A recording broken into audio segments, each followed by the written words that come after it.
দারুণ একটা পিঠা বানালাম আপু ভাইয়ারা, অনেক মজার একটা পিঠা। এই যে দুধের শিরা করে ভিজিয়ে রাখলে কি সুন্দর নরম তুলতুলে হয়ে যায় পিঠাটা খেতে। এই তো ডিমের মধ্যে সুজি মিলিয়ে তার একটু লবণ দিয়ে, আমি একটু চিনিও দিয়েছি এর মধ্যে।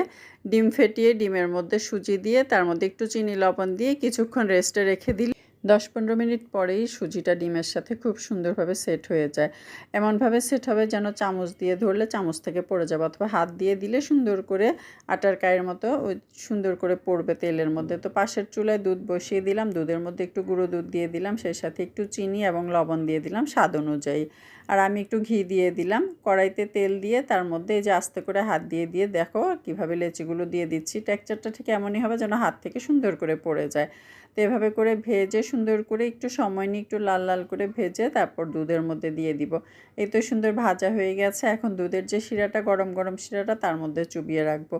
তো ঘন্টা 2-3 যদি চুবিয়ে রাখা যায় তাহলে খুবই ভালো হয়। দুধের মধ্যে ভিজিয়ে রাখলে সুন্দর একদম সফট একটা তুলতুলে নরম একটা মজার পিঠা হয়ে যায়। খেতে অনেক মজা, একদম মিষ্টির মতো খুবই ভালো লাগে। শিরাটা যত সুন্দর হয় দুধটা পিঠাটা তত মজা।